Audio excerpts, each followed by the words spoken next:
Film Super Me bercerita tentang seorang pemuda yang memiliki kemampuan khusus yang dapat membawa semua benda yang ada di alam mimpinya ke dalam dunia nyata. Tanpa menunggu lama, langsung aja yuk kita bahas kisah selengkapnya. Tapi sebelum itu, seperti biasa mohon dukungan subscribe, like, dan komennya ya. Di awal film, kita diperkenalkan dengan seorang pemuda bernama Sang Yu. Sang Yu adalah seorang penulis skrip yang punya masalah dengan tidurnya. Setiap kali tertidur, Sang Yu akan mengalami mimpi buruk. Di dalam mimpinya itu, dia diburu dan dibunuh oleh sosok pria misterius. Kejadian itu terjadi secara terus-menerus setiap kali Sang Yu memejamkan matanya.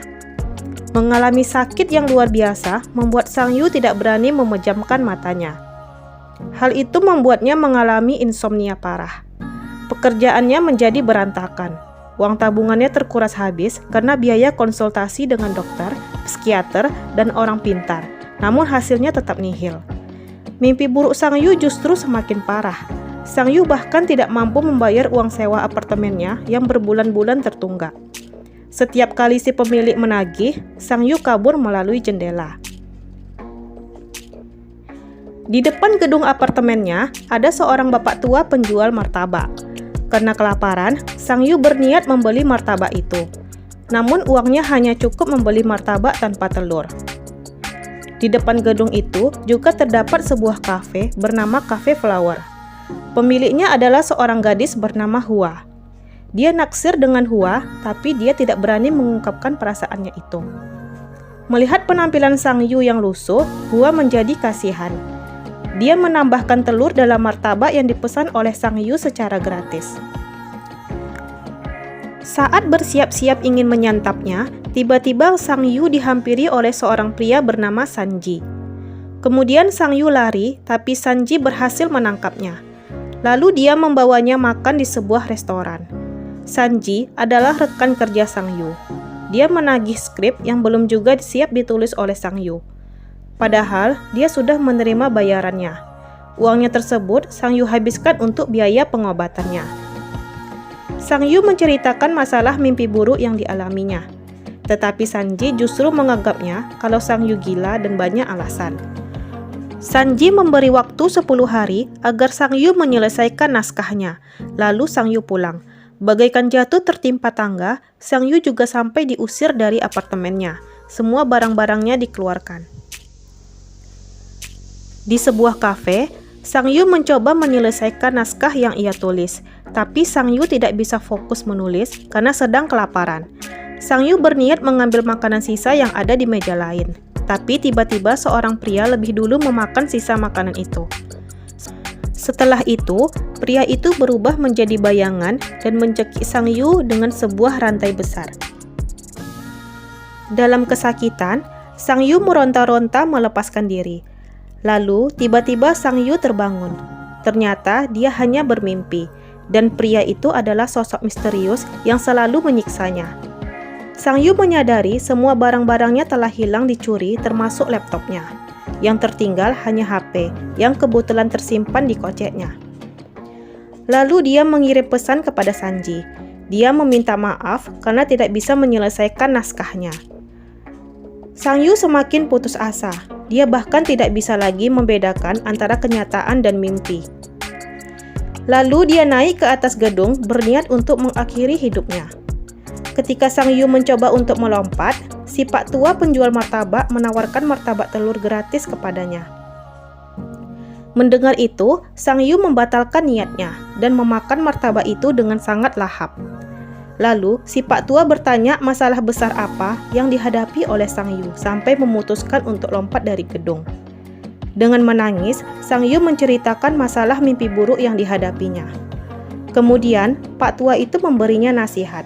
Dia bilang, ketika kamu mengalami mimpi buruk dan ingin kembali ke alam nyata, ucapkanlah kata-kata, "Aku hanya bermimpi." Pada malam hari, Sang Yu menjual HP-nya untuk membeli makanan. Di minimarket itu, Sang Yu mencoba mencuri barang-barang, tetapi batal, karena dia menyadari ada CCTV yang memantaunya. Tak lama, Sang Yu dihampiri oleh Hua, pemilik kafe yang ia taksir. Hua merasa kasihan melihat keadaan Sang Yu yang miris. Lalu dia menawarkan bantuan, tetapi tiba-tiba Hua berubah menjadi sosok pria misterius. Itu berarti Sang Yu sedang berada di alam bawah sadarnya. Di dalam keadaan terdesak, Sang Yu teringat akan kata-kata Pak Tua penjual martabak. Kemudian dia mengucapkan kata-kata itu. Sosok itu kemudian menghilang, tapi anehnya Sang Yu tak sengaja membawa pedang milik pria itu ke dalam dunia nyata. Si pemilik minimarket yang menyaksikan kejadian itu terlihat kebingungan dengan apa yang baru saja terjadi. Begitu juga dengan Sang Yu yang terlihat keheranan. Kenapa bisa pedang yang ada di alam mimpinya terbawa ke dunia nyata? Lalu dia menjual pedang itu ke sebuah pasar gelap khusus barang-barang antik. Melihat pedang yang dibawa oleh Sang Yu, mereka berebut ingin membelinya dengan harga yang lumayan tinggi.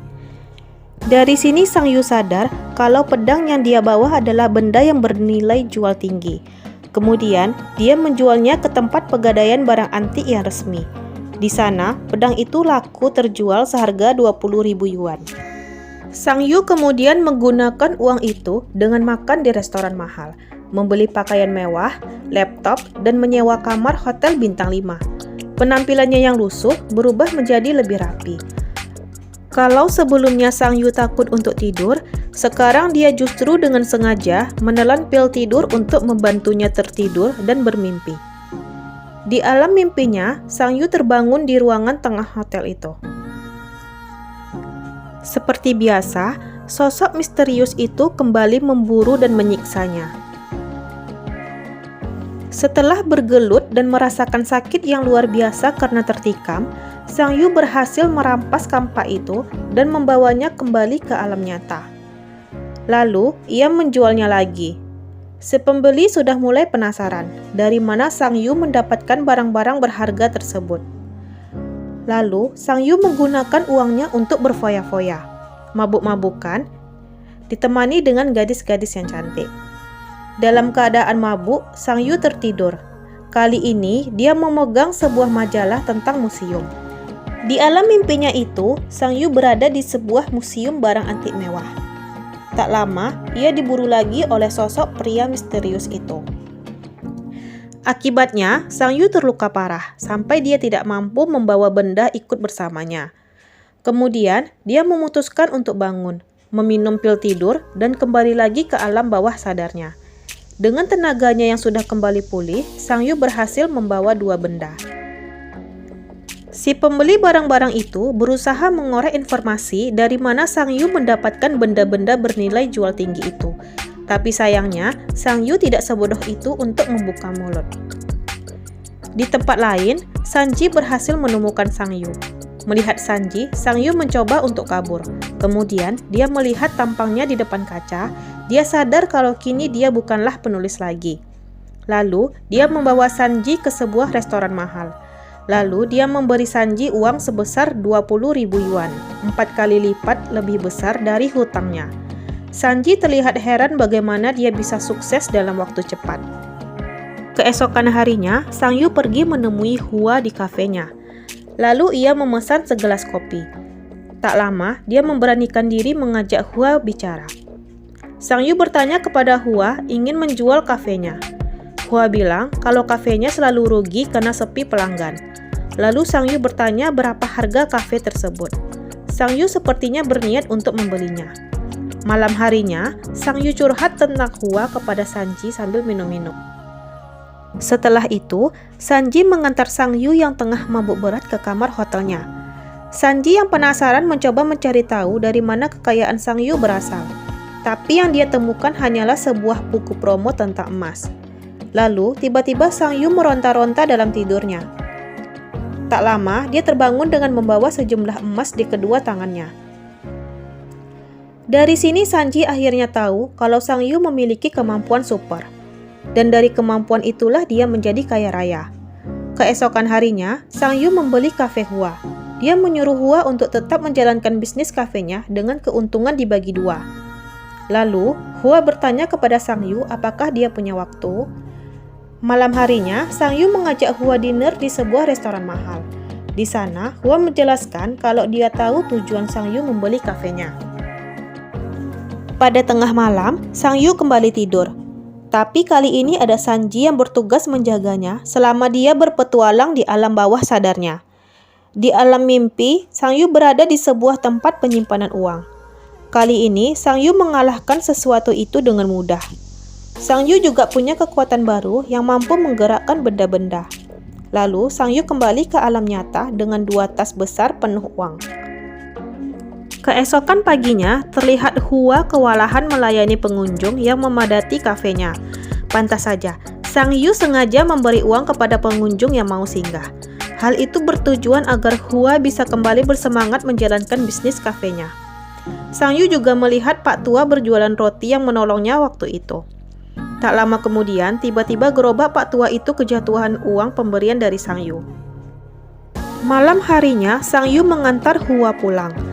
Hua bertanya kenapa Sang Yu tidak bekerja. Sang Yu bilang kalau dia bekerja pada malam hari. Di depan Hua, Sang Yu mengaku kalau ia adalah penulis naskah. Scene film lalu berpindah ke alam mimpi, di mana Sang Yu sedang berusaha mencuri sebuah mobil mewah dan dia berhasil. Sang Yu menggunakan mobil itu untuk mengantar Hua pulang, lalu menyuruh Hua yang menyetirnya. Lalu, ada kilas balik saat Sang Yu remaja. Ternyata, dia sudah lama jatuh cinta dengan Hua, yang kala itu adalah seorang penyanyi di kafe. Sang Yu juga sempat mengenalkan dirinya dengan Hua, tapi entah kenapa Hua tidak mengingatnya lagi. Keduanya sudah semakin dekat dan berpacaran. Sang Yu sudah kembali bersemangat dalam menulis naskah, pekerjaan yang disukai oleh Hua. Sang Yu sangat berambisi untuk menjadi penulis terkenal, sampai dia rela menyogok para produser film dengan uang ratusan juta agar mereka mau memakai jasanya. Singkat cerita, dia berhasil menjadi penulis skrip terkenal. Hua terlihat bangga dengannya. Sang Yu kembali menjelajahi alam bawah sadarnya. Kali ini, dia berada di tempat di mana banyak sekali harta karun. Di tengah tumpukan bukit harta karun itu, terdapat sosok pria menyeramkan yang tengah dirantai. Tidak diketahui dia siapa. Kemungkinan dia adalah Raja Zalim zaman dulu alias Fir'aun yang terkutuk. Kita sebut saja dia monster. Lalu, Sang Yu mengambil sabuk yang ada pada monster itu.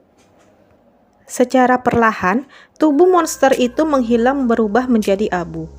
Sang Yu sampai terkagum-kagum melihat sabuk itu. Sang Yu sudah mulai merasa jenuh. Sudah tidak ada lagi tantangan dalam hidupnya, karena semua bisa dia dapatkan dengan mudah. Lalu, Sanji memberi usul agar Sang Yu membangun sebuah menara khusus untuk dirinya dan membantu kaum miskin di seluruh dunia. Sang Yu melatih diri untuk jujur kepada Hua, kalau dia sudah jatuh cinta sejak remaja. Sang Yu ingin tahu kenapa Hua bisa lupa dengan dirinya, karena dia mulai ragu apakah Hua bisa menerimanya karena dia sekarang adalah pemuda yang kaya.